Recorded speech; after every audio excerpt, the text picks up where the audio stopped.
A pandemia foi um aviso da natureza para os seres humanos? A natureza não manda avisos. É possível nos curarmos só com as coisas que a natureza nos dá? É óbvio que não. A natureza nos dá câncer. A natureza é intocável? Não. Quais os mistérios da natureza? Como são mistérios, a gente não sabe quais são.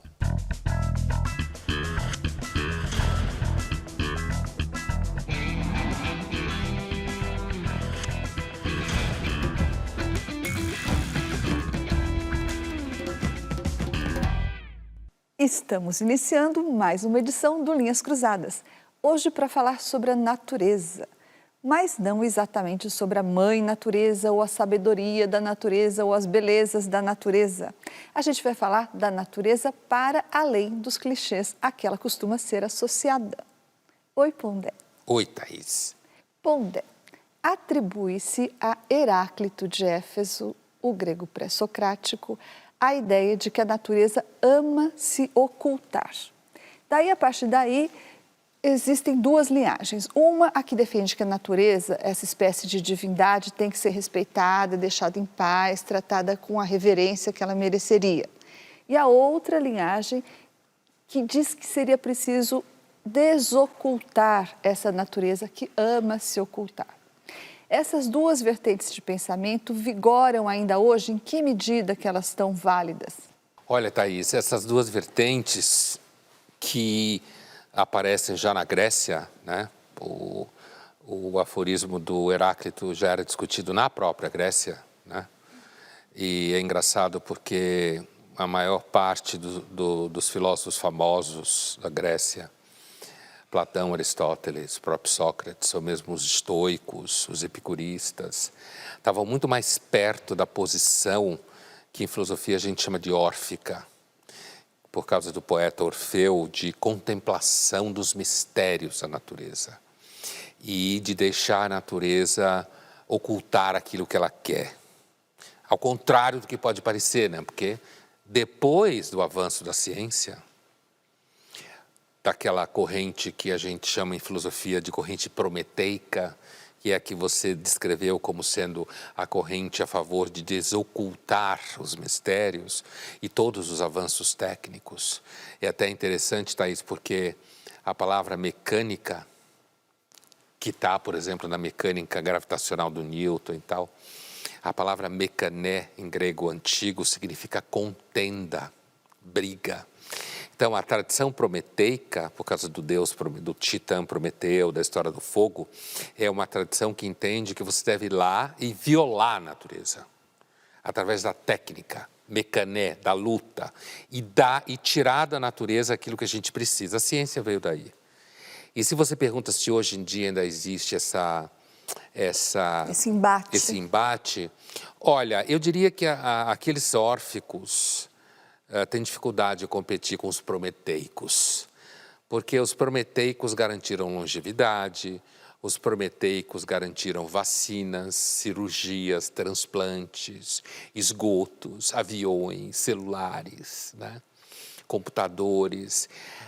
Eu diria que os órficos hoje, eles ficam mais alocados num espaço que é a ideia de tomar cuidado com os limites da natureza.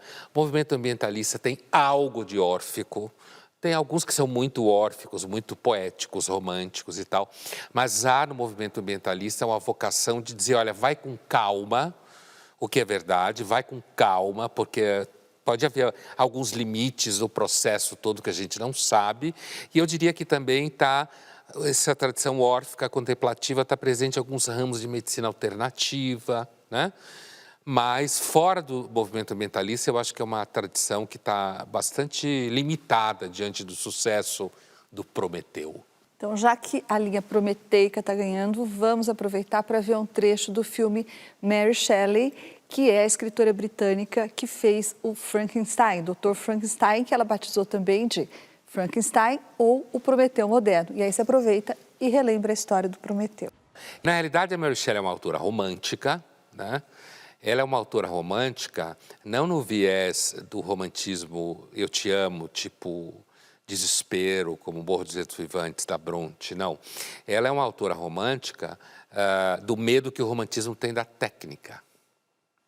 O medo que o romantismo tem da técnica e a ideia de que o ser humano, quando ultrapassa uma certa medida, o que os gregos chamavam de híbris, desmedida, ele atravessa o samba, que é justamente a suspeita que os órficos têm sobre os prometeicos, que o desvelamento da natureza fere alguma coisa que a gente não sabe o que é. No caso do romance, como bem diz a cena, o personagem, o Frankenstein, cria um ser a partir de pedaços e tal, e cria um monstro. O monstro é a Mary Shelley refletindo sobre o futuro que a ciência vai criar, o futuro de uma humanidade que vai mexer no que não deve. Por isso que ela botou o subtítulo O Prometeu Moderno. E a resposta que ela dá é maravilhosa. O que a gente sabe sobre perfeição e esperança? E o Prometeu moderno, essa relação que ela faz é porque da mesma forma que o Dr. Frankenstein criou a criatura que no final vai ser a desgraça dele e da família dele, vai trazer a desgraça para ele, então também o Prometeu, que deu aos homens o segredo do fogo, faz com que o homem entre no terreno da divindade, é isso? E daí é castigado por isso. Exatamente isso. Quer dizer, a Mary Shelley ela faz um paralelo entre criar um ser humano, que seria a obra de Deus ou da natureza, mas não do homem, né? E a ideia do homem aprender a fazer o fogo, que também deveria ser uma obra de Deus, dos deuses, no caso da Grécia, e que o homem não deveria saber fazer como. Veja bem, você tem algumas regiões do mundo em que você tem lugares em que o fogo brota do chão, né? Assim, simplesmente tem um fenômeno natural que faz com que tenha continuamente fogo ali. Que lugares, por exemplo? O Cáucaso, o Azerbaijão, por exemplo. Imagine o que é para a humanidade um lugar que tem sempre fogo e ninguém faz. Só os deuses podem dar isso. É claro que existem explicações químicas hoje em dia, mas naquele momento, essa era a ideia de como a gente tem acesso ao fogo. E o Prometeu não, foi lá e disse, você esfrega uma pedra na outra e tal, você faz fogo e aí o fogo é a metáfora da técnica. Nós perguntamos às pessoas se elas topariam fazer bebês em laboratórios para melhorar as características das crianças. Vamos ver o que elas responderam. Eu não usaria a tecnologia para ter um filho mais bonito, talvez mais saudável, porém eu não escolheria cor de cabelo, cor de pele. A única alternativa para que eu usasse, né, a tecnologia seria para que meu filho fosse mais saudável. Eu usaria para poder ter uma noção de como ele viria, se pudesse vir com mais saúde, pudesse ver antes de poder aplicar. Jamais recorreria à tecnologia para melhorar a condição externa de um filho, até porque eu acho que a gente deve investir na virtude, no ser, né, e não no parecer. Agora, recorreria sim para melhorar a saúde, com grau de exatidão elevado. Eu usaria talvez para questões de saúde, acho que não para outro tipo de características como beleza ou inteligência.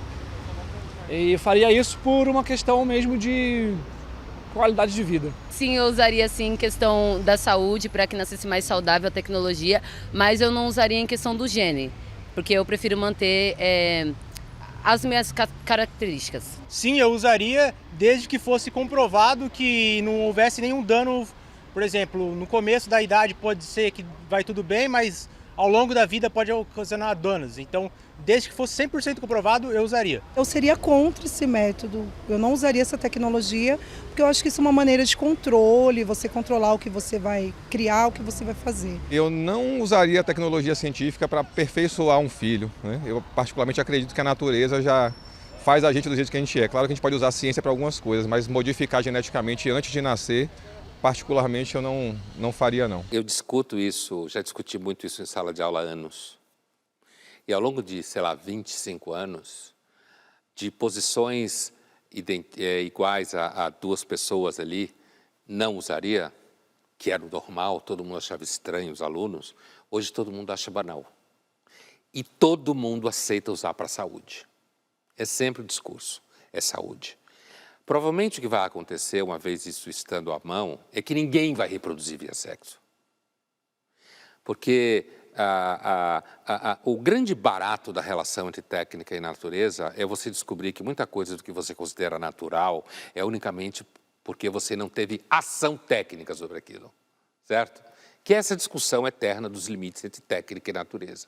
Portanto, essas pessoas que falam que é só pela saúde, imagina se não vai usar para inteligência. Até porque o vizinho pode usar e o filho vai ficar mais burro que o do Como não vizinho. vai usar se você tiver a chance, em algum momento, de fazer com que um filho tenha mais capacidade cognitiva, de raciocínio, de rapidez? Como não? Beleza? Hoje todo mundo vende alma ao diabo pela beleza. Quem não vai usar para beleza? Né? É claro que vai usar para beleza. Talvez use mais rápido do que para a saúde. Então, mas as pessoas normalmente, diante de coisas como essa, têm uma espécie de atitude que é assim, olha, eu vou usar para a saúde porque justifica e está legal, mas para a beleza não, porque vão pensar mal de mim. Vai todo mundo usar. E quem não usar, o filho que nascer de processo natural, como se fala, não vai ter nem seguro-saúde, vai custar caro. Ninguém vai querer pôr dinheiro nele. Vai ser um sinistro ambulante. Linhas Cruzadas volta já já e no próximo bloco nós vamos discutir se a natureza é mesmo sábia e ela cura.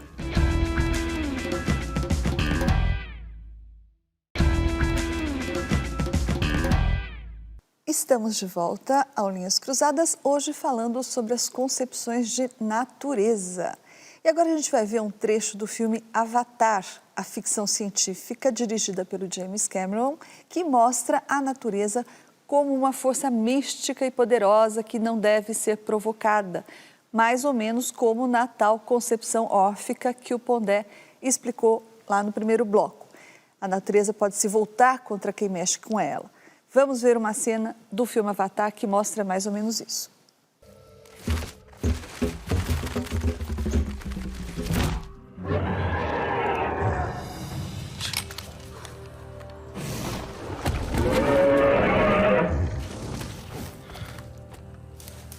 Don't shoot. Don't shoot. You'll piss him off. It's already pissed off. Jake, that armor's too thick. Trust me.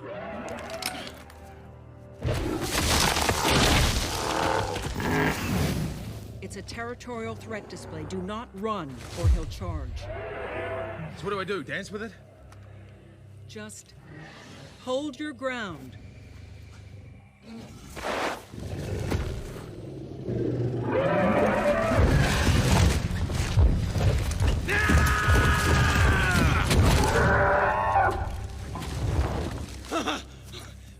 Yeah, come on. What you got? Oh yeah, who's bad? That's right. Yeah, that's what I'm talking about, bitch. That's right, get your punk ass back to mommy. Yeah? Yeah, you got nothing. You keep running. Yeah, why don't you bring back some of your friends, huh?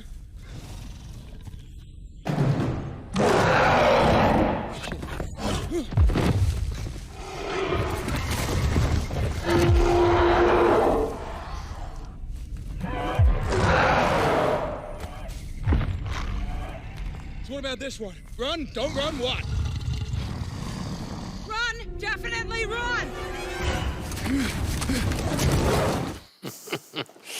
Esse filme é uma versão órfica para retardados, né?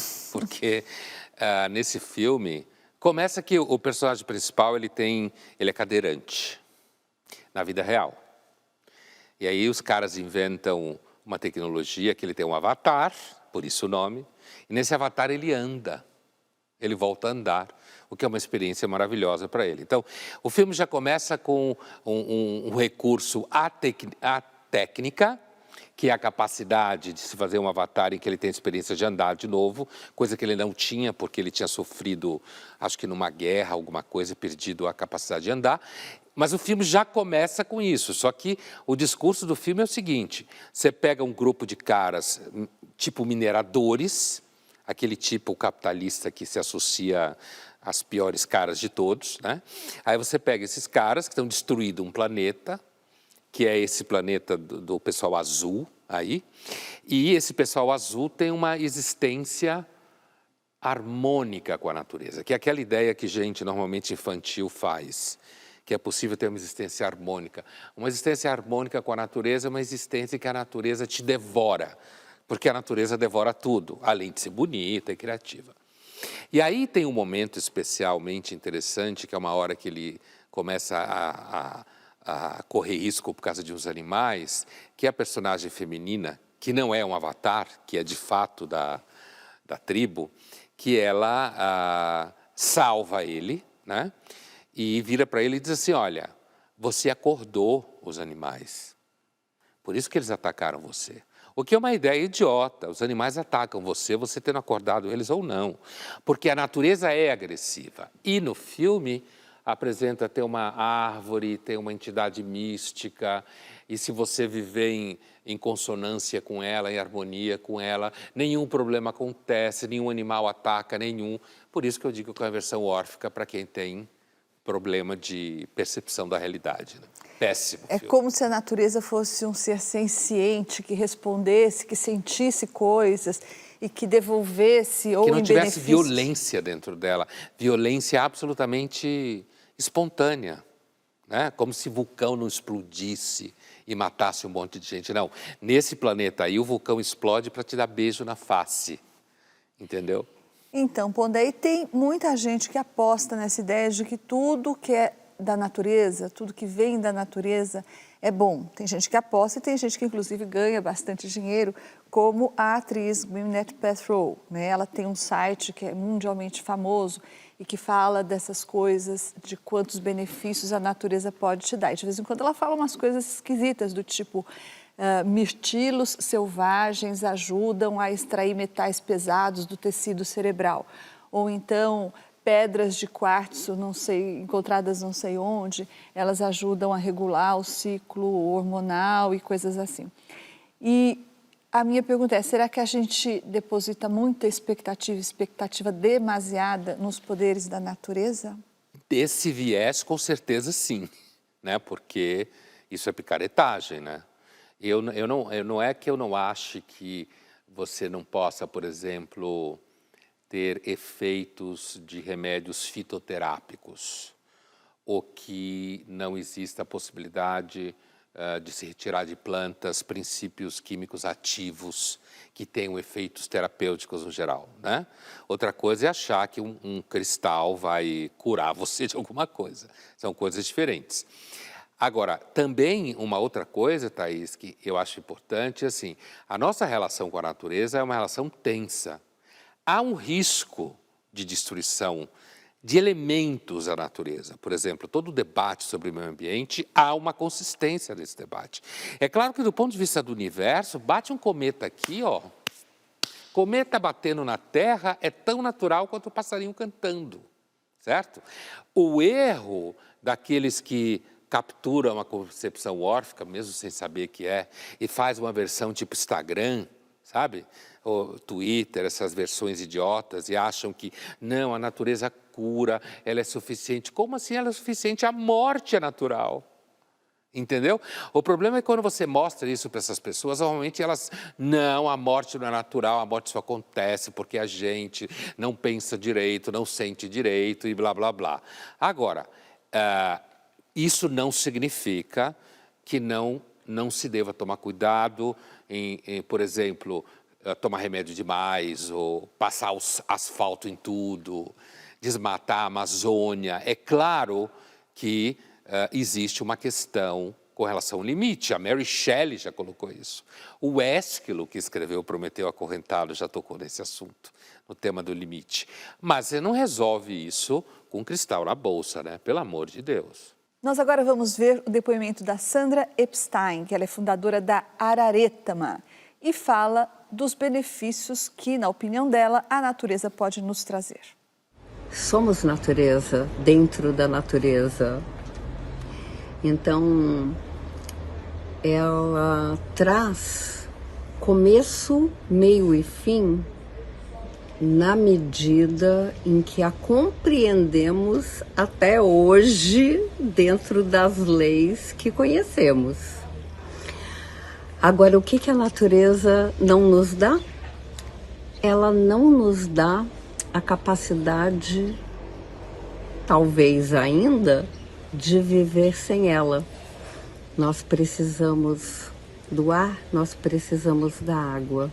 Nós, como espécie, nós trazemos um grande paradoxo, que são dois extremos, que é uma crueldade gratuita e uma compaixão que vai muito além dos olhos.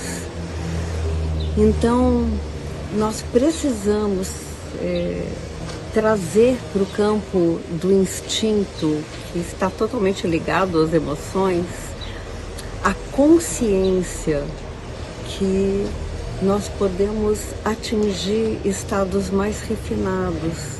Uma característica dessa cultura, que é uma espécie assim, de orfismo degradado contemporâneo, é você trabalhar com conceitos meio vagos, né?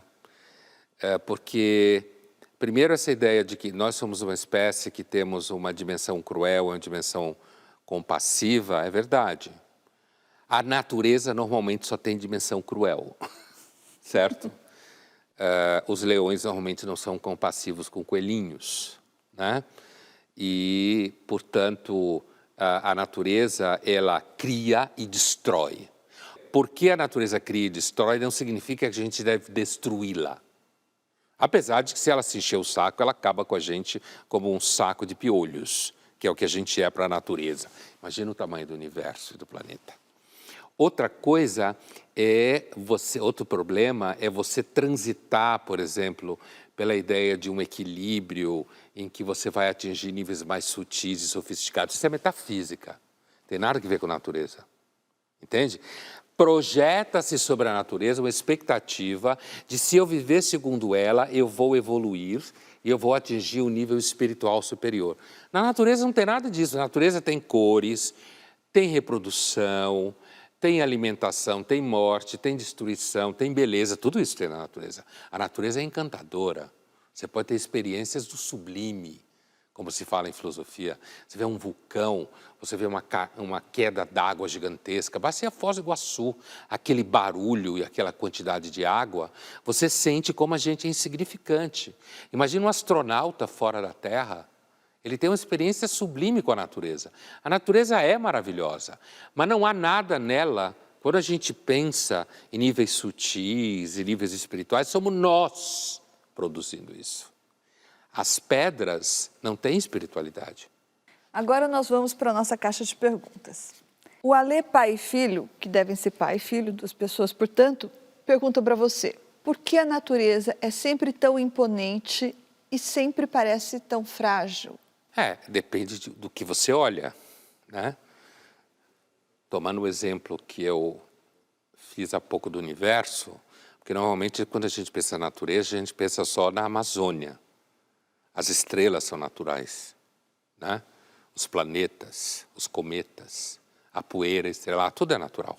E não são frágeis. Agora, imagina que eu estou na Lua, olhando para a Terra, como alguns astronautas o fizeram. E um deles chegou a descrever a Terra como the pale blue dot, o pálido ponto azul. Eu posso ter ao mesmo tempo a percepção da magnitude do universo, de como ele é gigantescamente poderoso e indiferente a mim, que sem equipamento desapareço na mesma hora. Portanto, olha a força do cosmos. E ao mesmo tempo eu vendo aquela bolinha azul, aquele pontinho gigantesco no meio de uma escuridão vastíssima em que a Terra é menor do que uma bola de gude, né? Eu vejo como a Terra é frágil, como o planeta Terra é frágil. Qualquer pedra gigantesca, conhecida como cometa, que bater nesse negócio acaba com tudo, certo? Então, é isso mesmo, a natureza é imponente, gigantesca e ao mesmo tempo é frágil, principalmente alguns elementos dentro dela. Para participar do Linhas Cruzadas, é só enviar a sua pergunta ou seu comentário através das redes sociais da TV Cultura, usando a hashtag Linhas Cruzadas. E Linhas Cruzadas volta já já, e no próximo bloco nós vamos discutir até onde o homem ou a ciência podem interferir na natureza. Há limites para isso? E quais são esses limites?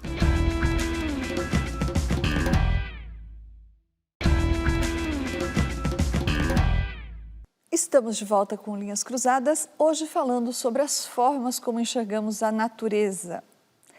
Bom, na versão orfeica que você descreveu logo lá no começo do programa, a natureza é aquela entidade que merece reverência, que gosta de se ocultar, que não deve ser muito incomodada. E, nesse sentido, ela se contrapõe àquela outra visão que você também explicou no começo, que é a prometeica, que vem de Prometeu e que se opõe à natureza, à concepção orfeica, no sentido de que pressupõe que a gente deva, sim, tentar desocultar os mistérios da natureza. Então, há limites? Essa é a minha pergunta. Onde que está esse limite? Até onde o homem pode ficar vasculhando a natureza e até onde ele deve deixar a natureza em relativa paz? Não temos a mínima ideia. Zero ideia. A experiência humana prometeica é tentativa e erro. É regida pelo imperativo de diminuição do sofrimento humano. Essa é a proposta presente na filosofia do Francis Bacon, que viveu entre o 16 e o 17, pai do método indutivo, e que tinha claramente um projeto filosófico no qual a filosofia, que ele chamava filosofia, mas na verdade era ciência, em que a filosofia tinha por objetivo fazer com que a natureza respondesse às perguntas que a gente precisa para fazer com que a gente viva melhor. Então, o que acontece é que, à medida que a humanidade vai conseguindo ter alguns avanços técnicos, e desses avanços técnicos, ela vai conseguindo retirar formas melhores de vida, grosso modo, né? Daí você chega a vacinas e remédios e transplantes, por exemplo. A gente vai vendo cada vez mais a natureza como recurso material, né? Mas isso coloca em risco a ideia de que, portanto, não há limite. Porém, ao contrário do que se possa pensar, é justamente o pensamento científico que pode, em alguns momentos, colocar limite. Ou esclarecer onde estão os limites. Exatamente, como, por exemplo, se você devastar a Amazônia inteira, você causa problemas climáticos, você mata uma série de espécies, você produz desertos onde não existia, certo? Então, a ideia de que a ciência em si, sem noção, é falsa. Ela não é em si sem noção. É claro que a ciência é um método, tem interesses, pode ter os garimpeiros do Avatar, por aí pelo mundo, aliás, a Amazônia tem, certo? É claro que a coisa é confusa, mas a ciência, enquanto proposta, compreendida como derivada do Prometeu, ela carrega em si o medo, como, por exemplo, o medo de, no futuro, as pessoas se reproduzirem por clonagem e acabar as relações entre homem e mulher, sabe? E ser tudo artificial, e isso gerar medo em nós. A gente pode fazer besteira, de fato, mas, enquanto tal, o método científico não é desprovido da capacidade de perceber os limites. Tanto é que é o método científico que pode colocar limite no problema do meio ambiente. Não é alguém rezando para o Deus chuva, batendo a cabeça na árvore, ou achando que existe uma energia na natureza. Não, é você conhecendo como funciona os biomas, você conhecendo como funciona a relação entre economia e floresta. No caso, usando o exemplo da Amazônia, porque é um exemplo gritante. A gente está falando em Prometeico, e não falamos ainda da tragédia de Ésquilo, não é? De onde que ela veio, Pondé? O que fez com que... Qual foi a inspiração? O que Ésquilo estava pensando quando escreveu Prometeu? A história do Ésquilo é a história de um titã famoso, Prometeu, que era aliado dos humanos, certo? E que os humanos só tinham acesso ao fogo quando Zeus ou qualquer deus dava, como a gente falava antes. E o Prometeu, como sendo aliado dos esforços humanos mortais que nós somos, porque os deuses gregos e titãs gregos existem, que são basicamente a mesma coisa, existem só para mostrar para nós que nós somos mortal, né? O tempo todo. Né? E ele, então, decide nos ensinar o segredo de fazer o fogo. E aí Zeus, na versão do Ésquilo, né, prende ele numa rocha e vem uma ave e come o fígado dele, mas como ele é imortal, o fígado regenera. Então ele sente dor, ele não consegue quebrar as correntes, então o castigo que ele recebe é constantemente sentir dor e ter o seu fígado comido e regenerado e comido de novo. Então é uma espécie de mal infinito, como se fala em filosofia. Por quê? Porque Zeus entendia que nós não podemos saber o segredo do fogo. Por quê? Porque a gente precisava estar limitado pela natureza. A gente precisava viver dentro daquilo que a natureza nos dá, ou que os deuses nos dão. Quando, na verdade, a história da humanidade é conseguir que a natureza nos dê coisa que ela não nos dava. Por exemplo, quando a gente aprendeu a fazer joia e arma com osso, não foi a natureza que nos deu isso. É claro que eu posso entender que a natureza me deu o conhecimento para fazer isso, mas aí também eu posso entender que a natureza me deu o conhecimento para fazer bebê de proveta. Vamos agora para o nosso jogo rápido. Pondé, a natureza é vingativa? A natureza não é vingativa, mas ela não tem uma relação de respeito com você. Ela não reconhece a sua existência. Ela não está nem aí para você? Ela não está nem aí para você, e nem para coisa nenhuma. Ela cria e destrói.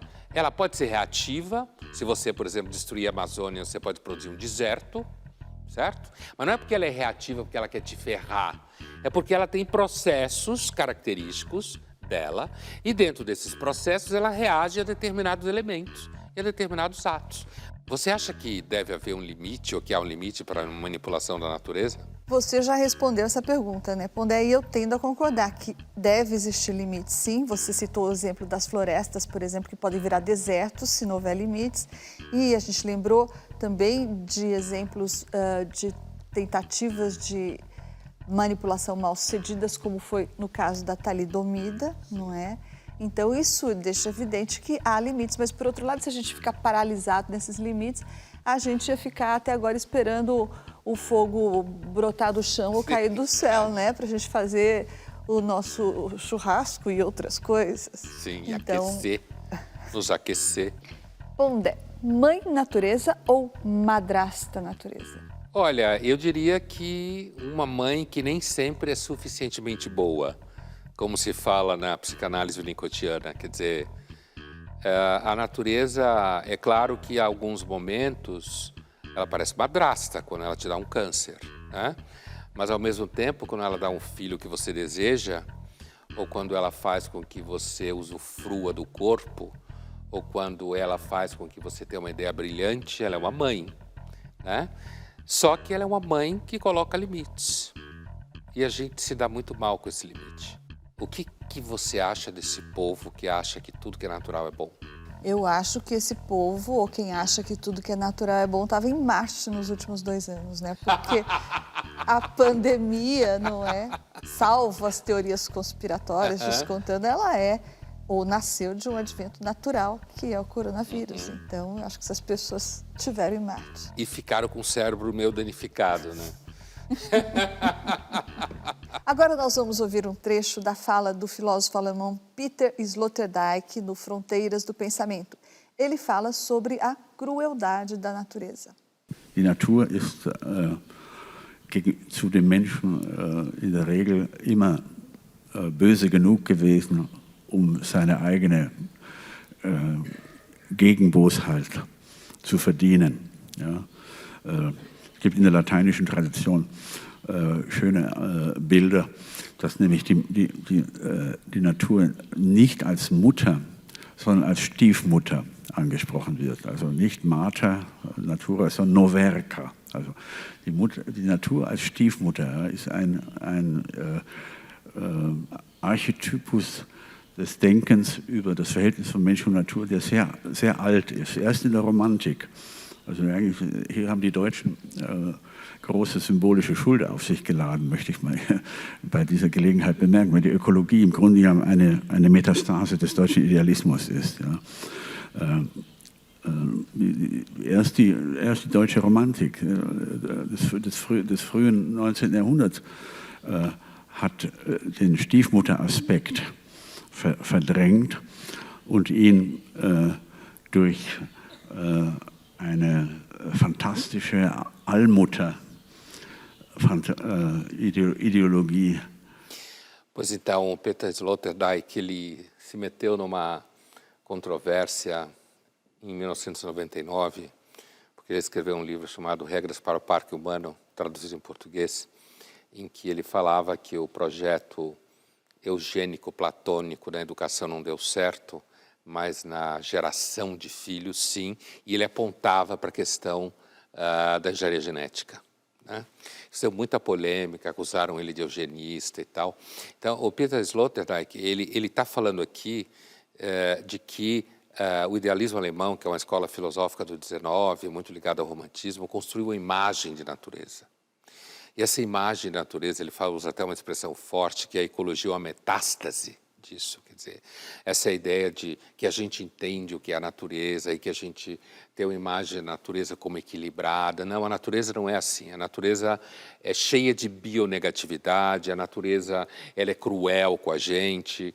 Muitas vezes a gente se sente separado dela, justamente porque a gente pensa e constrói pensamento, então tem um abismo entre nós e a forma como os bichos vivem na natureza, sem todo esse exercício que a gente faz. Então, o Sloterdijk, ele é um filósofo que resiste a ter uma visão ingênua da nossa relação com a natureza. Linhas Cruzadas volta já já e no próximo bloco nós vamos nos perguntar, será que as doenças são naturais?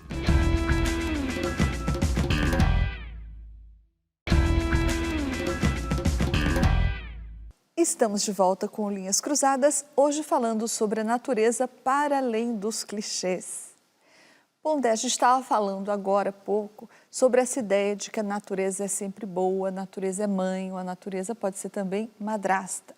Então, assim como a morte, também as doenças, a gente pode considerar que elas são naturais? Claro, evidente.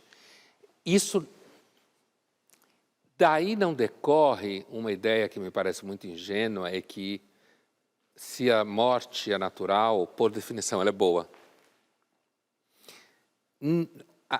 Nem tudo que é natural é bom. Então, é claro que expressões como isso é natural, é bom, isso é orgânico, é bom, é na realidade já uma construção de que existe algo na natureza que, na verdade, é algo sempre bom, e se a gente tiver acesso àquilo, vai ser bom. Na realidade, é uma construção para vender alguma coisa cara. A natureza, a doença é natural, e a nossa luta é para que a doença demore a nos matar. Essa é a história da humanidade. É encontrar na natureza um espaço em que a gente consiga viver sofrendo menos. E nesse processo a gente faz muitos erros mesmo, mas a gente aprende com eles. Pondé, ainda existe gente que acredita que o câncer, doenças como o câncer, por exemplo, são fruto de uma falta de contato do indivíduo com ele mesmo, de repressões que ele se impôs, de relações mal resolvidas, e sabemos que isso não tem nenhum fundamento científico. Então agora a gente vai ouvir o depoimento do médico oncologista Paulo Hoff, que nos explica algo sobre câncer e de onde vem essa ideia de que algo artificial ou de pensamentos reprimidos bastaria para causar uma doença. O que nós chamamos de câncer é um conjunto de doenças muito similares, mas não idênticas. O que leva à sua formação é uma alteração no código genético de uma célula normal. Uma vez que essa alteração aconteça, esta célula perde os seus mecanismos naturais de controle e pode formar o câncer. Existem múltiplas causas para essas alterações moleculares. Elas podem ser herdadas ou adquiridas durante a vida de um indivíduo. Uma das maneiras mais comuns disso acontecer é pela exposição a certos produtos químicos ou radiação, por exemplo. Mas existem diversas outras causas. No entanto, não há nenhuma evidência de que pensamentos reprimidos possam levar à formação de um câncer. Existe sim uma correlação de depressão com câncer, mas muitas vezes é o câncer que está causando a depressão. Sabemos que uma pessoa deprimida pode ter uma redução no seu sistema imune, mas como eu disse anteriormente, até agora nada indica que esta depressão seja o suficiente para causar um câncer. Também é importante lembrar que a formação do câncer normalmente leva muitos anos e a associação de um evento recente com o surgimento do câncer provavelmente não é uma maneira mais correta de nós vermos este problema. Essa ideia de que o câncer teria a ver com conteúdos reprimidos ou com relações mal resolvidas e tal, que é muito comum, é um clichê. É uma das formas de pensamento em relação à natureza que é um clichê. No seguinte sentido, a natureza está ali, está plena no seu corpo, mas como você não brigou com quem devia ter brigado, ou como não fez você as reprimiu pazes. a raiva ou não fez as pazes, então você altera a natureza. Portanto, a natureza, no caso, o tecido do corpo X, onde o câncer se desenvolveu, respondeu ao seu comportamento inadequado em relação às suas emoções. O nome disso é pensamento mágico. Pensamento mágico, quer dizer, só que como desdobramento disso, o paciente que está sofrendo com câncer ainda é levado a achar que, de alguma forma, ele tem responsabilidade sobre isso. Então, por isso que quando alguém fala, não, fulano teve câncer, não, mas então ele teve, se você reprimir certos conteúdos, você tem câncer. Quer dizer, isso é um daqueles exemplos de falas estúpidas que existem por aí e que, normalmente, quando a pessoa fala isso, ela está querendo ser legal. Está querendo ser simpática. Ela está querendo dizer, olha, se você tiver uma vida em que você tem uma relação melhor com as pessoas, mais equilibrada, essa palavra que hoje é que nem energia, não significa nada, uma relação mais equilibrada, você não vai ter câncer. O que é uma estupidez, como bem disse o médico, o Hoff, quer dizer, o câncer tem a ver com alteração genética, tem a ver com a introdução de elementos artificiais no meio ambiente onde você está inserido, tem uma variável de azar danado, de herança genética, certo? E como ele bem disse, que é uma coisa que os oncologistas sabem muito bem, o câncer não é uma doença. Se fala no singular porque ela guarda certas semelhanças, mas elas são processos variados. Daí, inclusive, uma das razões que é tão difícil curar. Porque é como se fosse vários cânceres, certo? E não um câncer só, né? E isso dificulta muito você estabelecer como curar aquilo sem arrebentar com outras coisas. Então, ele explicou muito claramente o anticlichê nessa área. Quer dizer, o câncer, ele não tem a ver com você não ter tido uma vida equilibrada, não ter posto o pé na areia, não ter abraçado árvore, não ter comido só alface. É claro que se você comer comida radioativa, você vai ter câncer. Vamos ver agora um trecho do filme Natureza Selvagem. Nesse filme, o protagonista acredita que a natureza é o lugar perfeito para ele se refugiar dos problemas do mundo. Vamos ver um trecho. Esse é um exemplo de um sujeito que atraiu para si a morte. E o filme, vamos lembrar, é baseado numa história real. Sim, é assim. Esse é um menino que eu vejo como um personagem absolutamente infantil, certo? Mas que ele é interessante para a gente observar esses clichês. Ele foge para a natureza para escapar da poluição e da contaminação da civilização. O problema desse moleque é porque ele descobre, num dado momento, que o pai dele tem uma família e tem uma família com a mãe dele. Ou seja, tem duas famílias. O pai é interpretado pelo William Hurt, que faleceu há pouco tempo. Só que o pai cuida das duas famílias. Ele não era um pai ausente. A irmã dele lida com isso de uma forma muito mais madura. A irmã do personagem, do Alexander Supertramp, que não é o nome dele, né? Ele recusa o nome do pai. Só na hora que ele está morrendo, dei spoiler, certo? É Como que não ele podia deixar de ser. assina o nome do pai. Ele inventa esse nome idiota, Supertramp, né? O super vagabundo, o cara que anda sem destino. Quando ele descobre essa situação da família dele, então ele rompe. O pai, então, é uma vergonha, rasga o cheque que o pai dá na formatura, rompe com a sociedade. Esse personagem é um puritano, na mais pura acepção da palavra. Ao descobrir que seu pai era um adúltero, digamos assim, que tinha 2 famílias e que, eu não estou dizendo que isso é a regra para coisa nenhuma, apesar de que era um bom pai, certo? E um bom marido nessa situação, ele considera isso uma poluição moral. Ele é um puritano. E o que ele faz? Ele convive com um povo meio doido, vai parar numa colônia de hippie velho, certo? Em 92, né? Todo hippie é velho. E ele vai acabar no Alasca. Por quê? Porque ele quer se isolar. Na natureza. Na natureza. Por quê? Porque ele quer ter uma vida, ele quer ficar puro da poluição da civilização, que na realidade é o fato de ele não conseguir lidar com a situação da família dele. E acaba morrendo envenenado. É uma besta esse personagem, totalmente equivocado. Mas eu acho que ele é um clichê claro do que significa um puritano que tem na natureza um suposto refúgio para a pureza que ele busca e, no final, acaba envenenado pela própria natureza. Exatamente. Já que você deu spoiler, eu ia complementar isso, porque o que o envenena vem da natureza. Se não me engano, são os cogumelos, umas ervas. São umas plantas, umas ervas que ele come e que acaba matando ele. Ele não consegue caçar, ele se sente culpado, ou seja, ele não está capacitado a viver na natureza. Ele não é capaz de... Por quê? Porque ele olha a natureza como uma entidade pura. Todo mundo que busca pureza atrapalha o mundo. Todo mundo que acha que tem pureza em algum lugar, provavelmente vai sujar a própria vida e a vida dos outros muito mais. Esse personagem é um típico puritano. Linhas Cruzadas fica por aqui, mas na semana que vem a gente está de volta.